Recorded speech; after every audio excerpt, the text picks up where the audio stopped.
Praise the lord. ప్రియమైన దేవుని బిడ్డలారా, దైవ సేవకులారా, నా ఫేస్బుక్, యూట్యూబ్, వాట్సాప్ ఫ్రెండ్స్ అని మీ అందరికీ కూడా నా యొక్క హృదయపూర్వకమైన ధన్యవాదాలు చెల్లించుకుంటున్నాను. ప్రియమైన దేవుని బిడ్డలారా, నిన్నటి దినమున మనం ఏ యొక్క విషయం మాట్లాడుకున్నాం మనందరికీ తెలిసిన విషయమే. ఎక్కడైతే మనం ఆఫ్ చేసుకున్నామో మరలా అక్కడి నుంచి మనం కంటిన్యూ చేసుకుందాం.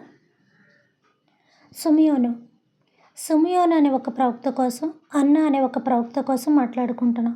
అన్న అనే ఒక స్త్రీ కోసం మాట్లాడుకున్నప్పుడు పాత నిబంధనలో కూడా అన్న అనే ఒక వ్యక్తి ఉంది. దయచేసి అక్కడికి వెళ్ళద్దు. మనం మాట్లాడుకుంటుంది కొత్త నిబంధన, నూతన నిబంధన, క్రీస్తు వారి కొరకు మనం మాట్లాడుకుంటున్నాం. కాబట్టి ప్రియమైన దేవుని బిడ్డలారా, ఈ సుమియోను అనే అతను కూడా ప్రవక్త అయి ఉన్నాడు. ఏమై ఉన్నాడని చెప్పాను? ప్రవక్త అయి ఉన్నాడని చెప్పాను.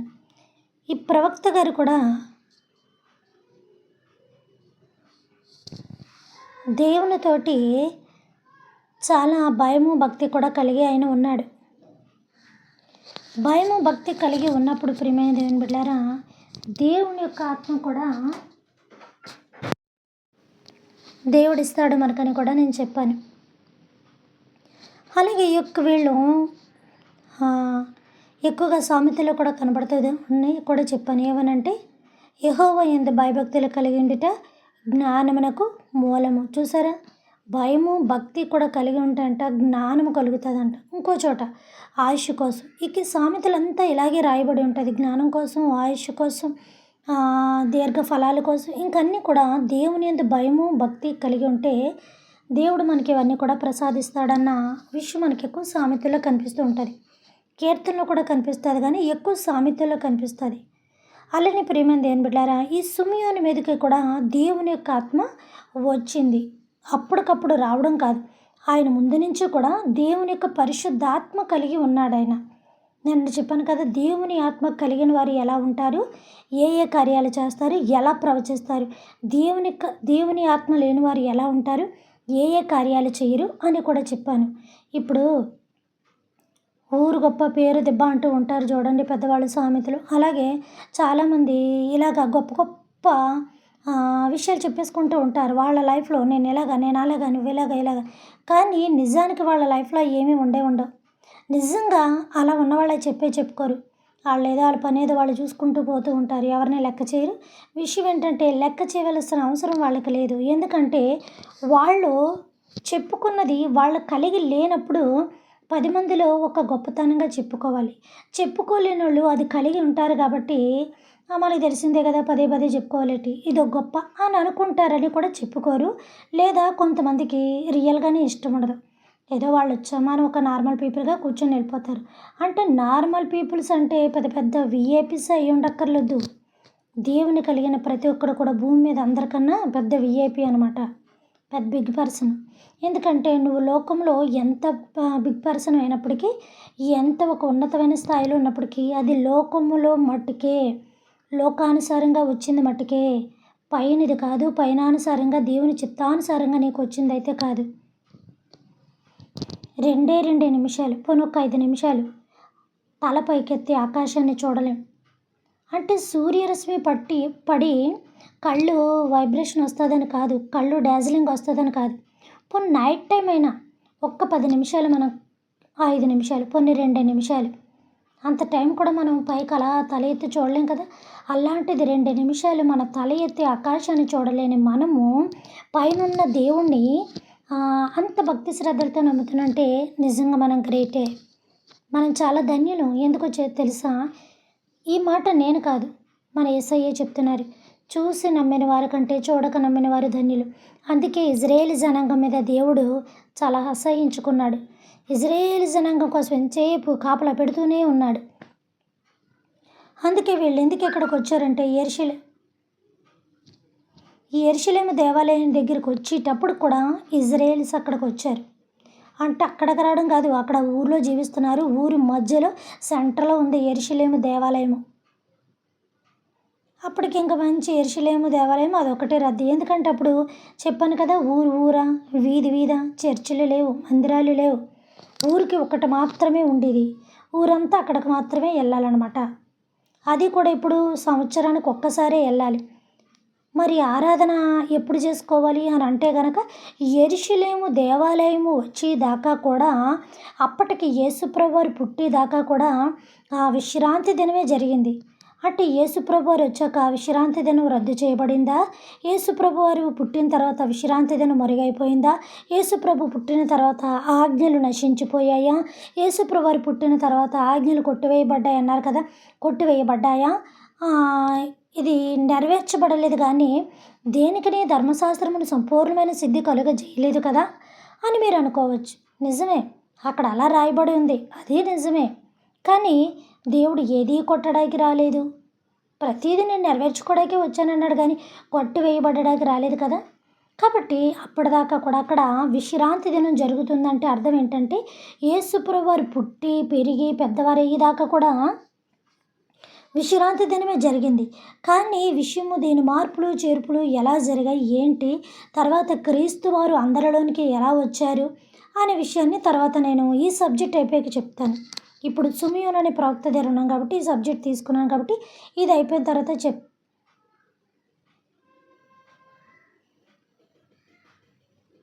చెప్తానంటే దానికి చాలా డీటెయిల్స్ ఎక్కువ కావాలి. డీటెయిల్స్ ఉన్నాయి, లేవని కాదు. చూద్దాను, ఆ సబ్జెక్ట్ తీసుకుంటాను, కొడిచి తీసుకుంటాను. ఎందుకంటే అన్నీ ప్రిపేర్ చేస్తున్నాను కాబట్టి నేను బ్రతుకున్నంత వరకు దేవుని కృప ఉంటే చాలా త్వరగా ఇవ్వడానికి చూస్తాను. ఆ రీతిలో ప్రియమైన దేవుని బిడ్డలారా, ఈ సిమియోను అనే ప్రవక్త మీద కూడా దేవుని యొక్క ఆత్మ రాబడింది. అందుకే ఎప్పుడు ఇజ్రాయేల్ కోసం చెప్తుండేవారు, మీరు నశించిపోతున్నారు, మీరు పాపులు అయిపోయారు, మీరు ఇదైపోయారు. అక్కడ ఆల్రెడీ 11 మందిన 12 మందిన ప్రవక్తను పెట్టాడు. ఎవరాలో? ఆ ప్రవక్తలే న్యాయాధిపతులు.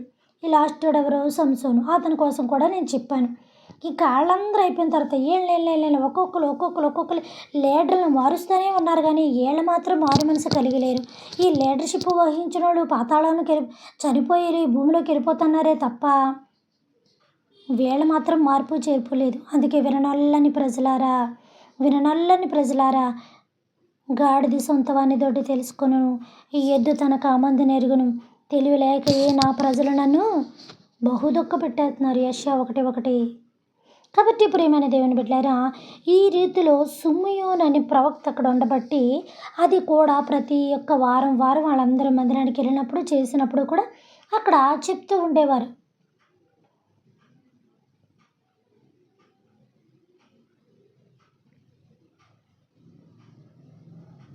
వారం మందిరం అక్కడ ఎలా వచ్చిందంటే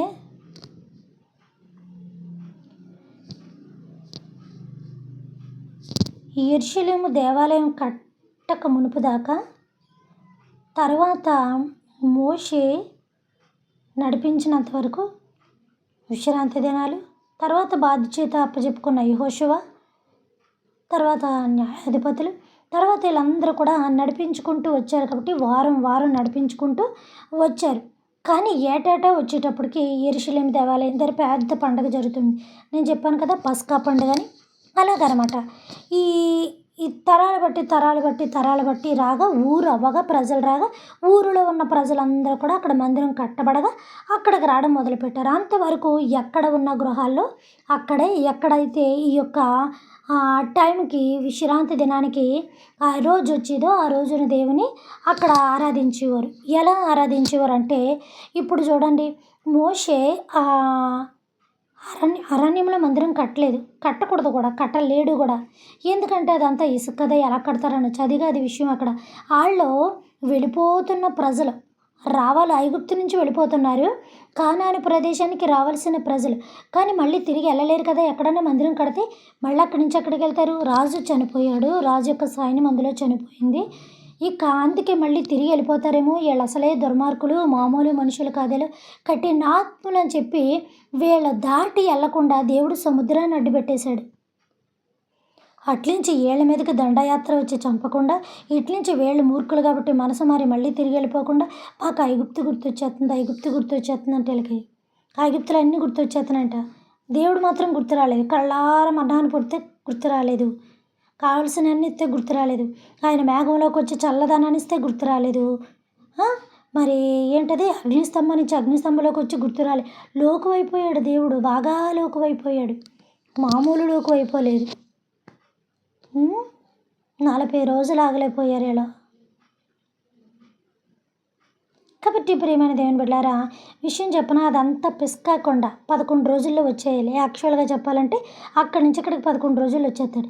వీళ్ళు మళ్ళీ వెళ్ళిపోతారని దేవుడు దారి మర్చిపోయేలాగా తిప్పి తిప్పి తిప్పి సీను అరణ్యమని, ఆ ఊరని, ఈ ఊరని, ఇదని చాలా ఊర్లు తిప్పాడు కదా దేవుడు. అవి తర్వాత చెప్తాను.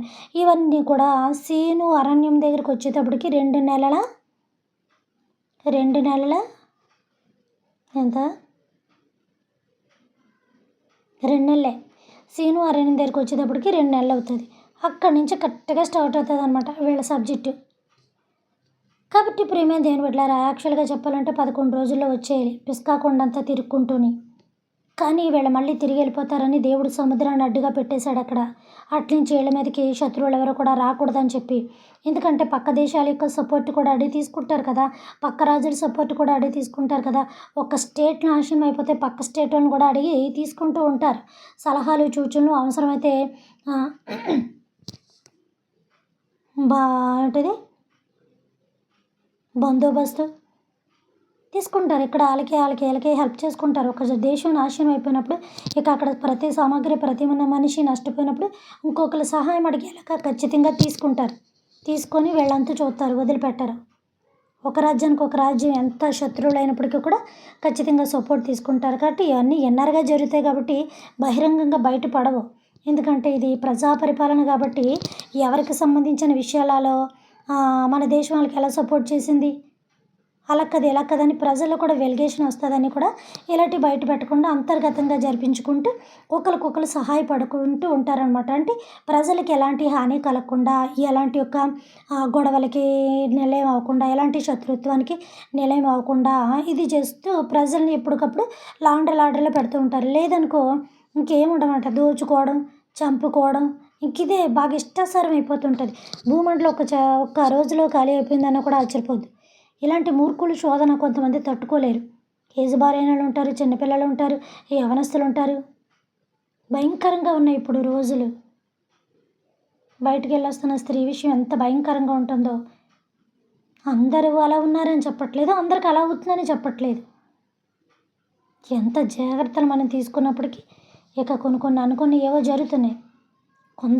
కొందరు అలా ఉన్నారు, కొందరికి ఎలా జరుగుతుంది, కొందరు అలా లేరు, కొందరికి అలా జరగట్లేదు. కాబట్టి ఎప్పటికప్పుడు మనం దేవుని కలిగి ఉండాలని నేను అందుకే చెప్తున్నాను.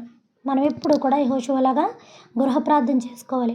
ఈ రీతిలో ప్రియమైన దేవుని బిడ్డలారా, సిమియోను మీదకి కూడా దేవుని యొక్క ఆత్మ రాబడింది. ఈలోగా యేసు ప్రభువారు పుట్టడం జరిగింది. ఆయన పుట్టిన 8 రోజులకి సున్నతి చెయ్యాలి.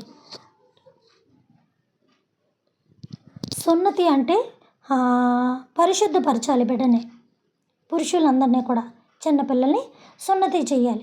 8వ రోజునే చెయ్యాలి. కాబట్టి ప్రియమైన దేవుని బిడ్డలారా, ఆ రీతిలో ఈ యొక్క 2 గొవ్వలను 2 పావురాలను కూడా తీసుకొని తల్లిదండ్రులైన యేసేపు మరియ తల్లి కూడా వెళ్తుంది. ఇక ఎప్పుడు నుంచో వీళ్ళ జీవితాంతకాలం, వీళ్ళ యవ్వనకాలం, వీళ్ళ నడి వయసు, వీళ్ళ వృద్ధాప్యం దాకా ఈ రక్షకుడు కోసం కనిపెట్టేసుకొని ఉన్నారు. ఈ రక్షకుడు కోసం ఎదురు చూస్తూ ఉన్నారు. ఈ రక్షకుడు వాళ్ళ చేతిలో పడేదాకా వాళ్ళకి ప్రాణానికి విముక్తి లేదు. అప్పటిదాకా శరీర భారం, వృద్ధాప్య భారం, ప్రతి ఒక్క భారం మోసుకుంటూ వాళ్ళ కళ్ళు కనిపించినా ఎంచకపోయినప్పటికీ కూడా దేవుని మాటలు చెప్పుకుంటూ, ఇక ఆ టైంలో ఇంకెవరు వండుకు తినలేరు కదా. ఆ ఏజ్లో అక్కడ ఉన్న వాళ్ళు ఎవరో హెల్ప్ చేసి ఉంటారు, మందిరం దగ్గర ఉంటారు కదా. కాస్త భోజనాలు పెట్టడం కానీ, వాళ్ళు శుద్ధి చేయడం అంటే స్నానం బత్యాలు చేయించడం కానీ, ఏదో అక్కడ కూర్చోబెడితే వచ్చిన వాళ్ళు వెళ్ళి పెద్దవాడు కదా, గురువుగారు కదా అని పాదాలు పట్టుకోవడం, చేతులు పట్టుకొని ముద్దు పెట్టుకోవడం, వాళ్ళ చేతితో తల మీద వేయించుకొని ఒక దీవెనాకరమైన కార్యక్రమాలు జరపడానికి ఆ ప్రవక్తలు అక్కడ ఉంటూ ఉండేవారు అనమాట దేవాలయంలో. కాబట్టి వీళ్ళ పండు వృద్ధులు అయిపోయారు. 84, 80 సంవత్సరంకి ఏముంటుంది, ఇంకా బాగా వృద్ధులు అయిపోయారు. కాబట్టి ప్రియమైన దేవుని బిడ్డలారా, ఇక వాళ్ళు లెగిసి పరిగెట్టలేని స్టేజ్ అది. మన మానవరిచ్చి ఆలోచించుకుంటే చాలు. అక్కడ ఏజ్ ఇచ్చేశారు. మనం వయసులో ఉన్నవారు అనేసుకుంటామని దేవుడు అక్కడ వయసు కూడా ఇచ్చేశాడు. ఈవిడికే 84 అని అన్నప్పుడు ఆయనకి ఇంకా ఎక్కువ వయసు ఉంది. ఆ కళ్ళు కూడా కనిపించని విషయం అనమాట. అలాగే ఎప్పుడైతే తల్లి అయిన మరియ యేసేపు తండ్రి అయిన యేసేపు ఆ యొక్క బిడ్డని యెరూషలేము దేవాలయం దగ్గరికి ఇంకా ఎంటర్ అవ్వలేదు, ఇంకా అడుగు పెట్టలేదు, ఇంకా వెళ్ళలేదు. అంతేనండి, వెళుతుండగా వెంటనే దేవుని ఆత్మ సిమియోను తాకింది. అంతే, దేవుని యొక్క ఉన్నతమైన ఆత్మ సిమియోను తాకగానే సిమియోను కుర్రోడులాగా లేచిపోయి ఉన్నతమైన బలం పొందుకొని, ఉన్నతమైన శక్తి వచ్చేసి ఇక ఒక పవర్, అంటే కరెంటు నుంచి ఎలా ఒక పవర్ వస్తుంది, మెరుపు నుంచి ఒక ఉరుము నుంచి ఎలాంటి ఒక పవర్ వచ్చి భూమి బళ్ళుమని బద్దలై ఉంటుంది. 2-3 సార్లు ఇంకొంచెం గట్టిగా ఉరిమింది అనుకోండి, ఏమొచ్చేది, భూకంపం వచ్చేస్తూ ఉంటుంది. అలాగనే హై పవర్ కరెంట్ కొడితే ఏముంటుంది. నేను చెప్పాను చిన్నప్పుడు, ఒక ఆయన మా హౌస్ బ్యాక్ సైడ్ పెయింటింగ్ వేస్తుంటే పాపం కంపెనీలకి వెళ్ళే హై పవర్ కరెంట్ ఇంత లావు ఉంటుంది, అది వైరు, కరెంట్ వైరు. పాప అతను ఏరు తగిలి బొగ్గమని అక్కడికక్కడ మాడిపోయాడండి. అక్కడికక్కడ స్పాట్ అనమాట. ఇంకా అలా మాడిపోయాడు బొగ్గు, ఏమీ లేదు ఇంక అసలు. అది ఇప్పటికీ నేనే చూసానేమో నా కళ్ళల్లోని. అప్పటికి చిన్న వయసుకి ఏం చూడాలి ఏం చూడకూడదు తెలియదు కదా. అందరూ మూగిపోయి వెళ్ళిపోతే వెళ్ళి దోసుకొని వెళ్ళి మరీ చూసాను ఆ చిన్నతనంలోని. అందుకే చిన్నతనంలో ఏం చేసినా గుర్తుంటాయంటారు. నిజంగా ఇప్పటికీ నాకు ఆ జరిగిన ఆ దృశ్యం అలా గుర్తుండిపోయింది. బొగ్గు అయిపోయాడు అతను అక్కడ. అలాగా ఏంటది, కాళ్ళు చేతులు ఇలాగా ఒక జంతువు ఎదరికి ఎలా ఒంగోని, కుక్క మన ఎదుట నిలబడి, ప్రేమతో కుక్క మన ఎదుట నిలబడినప్పుడు ఆ చేతులు అలా షేకండి అని అయ్యానిస్తా, అలాగ దగ్గరికి అయిపోయాడు ఆ మనిషి. ఏదేదో అయిపోయాడు. అందరూ ఏదేదో చేస్తున్నప్పటికీ లేడనుకోండి, మనిషి చనిపోయాడు, స్పాట్లో చచ్చిపోయాడు అక్కడ. అంటే ఎంత పవర్ వచ్చింది ఒకేసారి మనిషిలోకి, తను తట్టుకోలేనంత. లేకపోతే ప్రాణం వదిలేరు కదా, ఎవరికెవరు ప్రాణం వదిలేస్తారు. భార్య బిడ్డలు పెంచుకోవాలని ఆ బిల్డింగ్ పెయింటింగ్ గీడకు వచ్చిన అతను ప్రాణాలు పోవాలనుకుంటాడా. ఫ్యామిలీ లేకపోయినా 100 సంవత్సరాల ముసలోడైనా నేను ఇంకా బతికితే బాగుండు అనుకుంటాడు. ఎందుకంటే భూమి మీద తిరిగి రాంది, వద్దనుకున్న వచ్చేది. భూమి మీద తిరిగి రాంది ఏంటంటే ప్రాణం, వద్దనుకున్న వచ్చేది ఏంటంటే మరణం. ఇవన్నీ మనకు తెలిసినవే కదా. అలాగా అందుకని దాన్ని ప్రతి మనిషి కాపాడుకోవడానికే చూస్తూ ఉంటాడు. తన శరీరాన్ని, తన ప్రాణాన్ని కాపాడుకోవడానికే చూస్తుంటాడు. విషయం ఏంటంటే కాపాడుకోవాలి. దేవుడు నీకు ఇచ్చినంత వరకు దాన్ని భద్రతతో కాపాడుకొని, నువ్వు ఆయన నీకు ఇచ్చిన ఆత్మని, నీ శరీరాన్ని, ఆత్మని పరిశుద్ధంగా, పవిత్రంగా దేవునికి అప్పచెప్పుకోవాలి. కాబట్టి అందుకే నీ దేహము దేవునికి ఆలయమై ఉన్నదని దేవుడు సెలవిస్తున్నాడు. కాబట్టి ప్రియమైన దేవుని బిడ్డలారా, ఎప్పుడైతే ఒక్కసారిగా ఎంటర్ అవుతున్నారో దేవుని యొక్క ఆత్మ వెంటనే సిమియోను తాకేసింది. ఇక తాకడం అంటే ఎంటర్ అవ్వగానే మందిరంలోకి కూడా కాకుండా గేటు బయటే ఎంటర్ అవ్వగానే వెంటనే బిడ్డను చేతుల్లోకి తీసేసుకున్నాడు. ఇక చేతుల్లోకి తీసేసుకునేటప్పటికీ తలుపులు బళ్ళుమని బద్దలయ్యాయి. అంతే, యెరూషలేము దేవాలయానికి ఫస్ట్ సిమియోను అలా వెళ్ళాడు. అంటే ఆ మందిరంలోనికి వెళ్ళి కూర్చొని శాస్త్రులు, పరిసయ్యులు ఈ యొక్క విశ్రాంతి దినం పూట వారం ఆరాధన చేస్తున్నప్పుడు అందరు ప్రజలతో వెళ్ళి కూర్చుంది వేరు. ఇప్పుడు మీరు నార్మల్గా చర్చికి వెళ్ళి కూర్చుంటున్నారండి, మీ పిల్లలు ఇంకా భక్తిగా ఉంటున్నారు, మీ పిల్లలు దేవునితో చాలా భక్తిగా ఉంటున్నారు. పిల్లల మీద రానున్న కాలంలోని యవనస్తుల మీద దేవుని యొక్క ఆత్మ కుమ్మరిస్తానన్నాడు. మీ పాపను బాబును తీసుకొని వెళ్తున్నప్పుడు వాళ్ళ మీద దేవుని యొక్క ఆత్మ ఉందనుకోండి, పెళ్ళమని తెరుచుకుంటే తలుపులు, నీకు వాచ్మెన్ వచ్చి గేట్ తీయక్కర్లేదు, నువ్వు నార్మల్గా చర్చికి వెళ్ళి. అలాగే వీళ్ళు వారం అక్కడ ఉన్న వాళ్ళకి చెప్తున్నారు, వీళ్ళు ఒక పక్కన వాళ్ళ గుద్దుకోకుండా పక్కన వీళ్ళని కూర్చోబెడుతున్నారు. అన్నానే ప్రవక్తని పెద్దవాళ్ళని బాగానే. కానీ అప్పుడు ఒక యవ్వనస్తులాగా పరిగెట్టుకుంటూ వచ్చి ఆ బిడ్డని చేతుల్లోకి తీసుకొని ఆ బిడ్డని యెరూషలేము మందిరంలోకి తీసుకొని వెళ్ళిపోయాడంతే. తీసుకొని వెళ్ళిపోయి ఇక ప్రవచిస్తున్నాడండి అతను. ఇక అతను ఎన్ని అద్భుతకరమైన మాటలు మాట్లాడుతున్నాడంటే, జీవాన్ని చెప్పేస్తున్నాడు, నిర్జీవాన్ని చెప్పేస్తున్నాడు, మరణాన్ని తన మరణం చెప్పేస్తున్నాడు, యేసయ్య మరణం చెప్పేస్తున్నాడు. ఇక తల్లి అయినా తండ్రి అయినా యేసేపు కూడా తన్మయం చెందేశారు. బుర్ర పని చేయట్లేదు వాళ్ళకి ఏమీ. వాళ్ళు అలాగ దేవుని యొక్క వాక్యాలు టక మాట్లాడేటప్పటికి వాళ్ళకి మతిపోయిందనమాట. ఏంటి ఈ యొక్క ప్రవక్త, ఏంటి సిమియోను గారు ఇలా చెప్పేస్తున్నాడు నా బిడ్డ కోసం, ఏంటి నా కడుపులోకి కత్తి దూసి వెళ్ళిపోతుంది అన్నాడు, ఇజ్రాయేలీ రక్షణ చూస్తానంటున్నాడు. ఎప్పుడు తల్లి నీ కడుపులోకి కత్తి దూసుకెళ్ళిపోతుంది అని అన్నప్పుడు ఒక బిడ్డ చచ్చిపోతున్నాడంటే కన్న పేగు ఎలా ఉంటుంది, కాబట్టి యేసుప్రభువారు యేసుప్రభువారు చనిపోయే దినము ఇక్కడ సిమియోను ప్రవక్త కనబడిపోతుంది. ఇతను విమర్శనాకరంగా ఉంటాడు, అంటే గొడవలోడులాగా ఉంటాడు. ఇతను ఎక్కడికి వెళ్తే అక్కడే గొడవ, ఇతను ఎక్కడికి వెళ్తే అక్కడే సమస్య, ఇతను ఎక్కడికి వెళ్తే అక్కడే పెంట అయిపోతుంది అని ఇతను విమర్శనకి సాదృశ్యంగా ఉంటుంది. పడిపోయిన అనేకమైన ఆత్మలను, పడిపోయిన అనేకమైన జీవాలను, కూలిపోయిన హృదయాలను అనేకమైనట్లు కూడా యేసు నామములో కడతాడని చెప్పి ఒక అద్భుతంగా ప్రవర్తిస్తున్నాడు. నీ కొరకే కదయ్యా నా ప్రాణం ఇంకా పోకుండా ఉంది, ఇప్పుడు సమాధానంతో నన్ను పోనేము, నీ కొరకే కదా నా మరణం రాకుండా ఉంది, ఇందుకే కదా నేను ప్రతిష్ఠించుకోవడానికే కదా నా చేతులతో ఇప్పుడు దాకా నీవు నా ప్రాణాన్ని నిలబెట్టావు.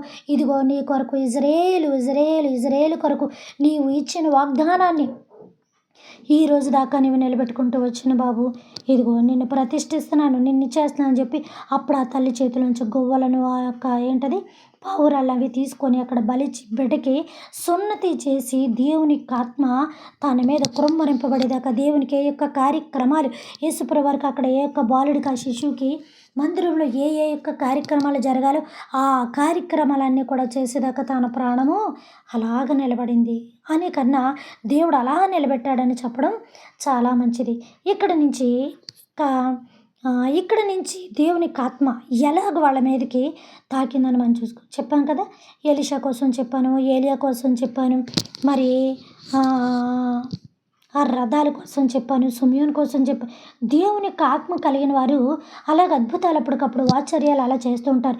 నా మీదకి ఆత్మ వచ్చింది, నా మీదకి ఆత్మ వచ్చింది, నా మీదకి ఆత్మ వచ్చిందని చెప్పిన వాళ్ళు ఏ అద్భుతాలు చేశారు, ఇలాగ ఎంతమంది ప్రాణాలు లేపారు, ఇలాగ ఎంతమంది రోగులను స్వస్థపరిచారు, ఇలాగ ఎన్ని ప్రాంతాలు తిరిగారు.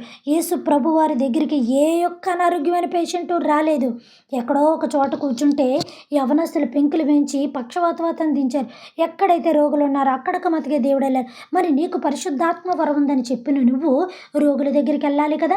నీకు పరిశుద్ధాత్మ వరం ఉందని చెప్పిన నువ్వు ట్రీట్మెంట్కి లక్షలు ఖర్చు పెట్టుకొని చచ్చిపోతున్న వాళ్ళ పరిస్థితుల దగ్గరికి నువ్వు వెళ్ళాలి కదా.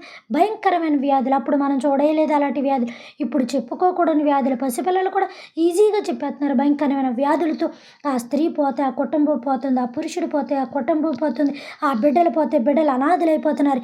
మరి ఈ వారం దేవుడు నీకు ఇచ్చినప్పుడు ఏం చేస్తున్నావు అంటే అందరూ నీ దగ్గరికే రావాలా? యేసుప్రభు వారి కన్నా మీరు అంతటి గొప్పవారా? యేసుప్రభు వారి కన్నా మీరు అంతటి వరం కలిగిన వారా? యేసుప్రభు వాళ్ళ మీద ఇచ్చిన ఆత్మ కన్నా మీకు అంతకన్నా గొప్ప ఆత్మ ఉందా? వాళ్ళ నీడ సోగక బాగుపడే రోగులు అన్నట్టుగా వాళ్ళు వెళ్ళిపోతుంటే ఇది చేశారు. కూటికి కూడా గతి లేకపోయినా, ఒంటి మీద వస్త్రం లేకపోయినా జత బట్టలతో వెళ్ళిపోయారు. పౌలు చెప్తున్నాడు, ఎన్నో మారులు నేను దెబ్బలు తిన్నాను, ఎన్నో మారులు నా ఒంటి మీద వస్త్రం లేదు, రేయి బగలు ఒక రాత్రంతా నేను సముద్రంలో గడిపాను. ప్రియమైన దేవుని బిడ్డలారా, ఇక్కడి నుంచి రేపు దినాన్ని మనం మాట్లాడుకుందాం. పరలోకమందున్న మా తండ్రి, మీ నామము పరిశుద్ధపరచబడును గాక, మీ రాజ్యం వచ్చును గాక, మీ చిత్తము పరలోకమందున నెరవేరినట్లు భూమి యందును నెరవేరును గాక. మన దినాహారం నేడు మాకు దయచేయమయ్యా. మా యొక్క భువనస్తుల అపరాధములను మేము క్షమించిన ప్రకారం మా అపరాధాలు మీరును క్షమించండి తండ్రి. మమ్మల్ని శోధన నుంచి అక్కడిని తప్పించము నాయన. రాజ్యము, శక్తి, మహిమ నిరంతరం మీరై ఉన్నారు తండ్రి. ఆమేన్. దేవుడు మనల్ని దీవించి ఆశీర్వదించును గాక. Good night.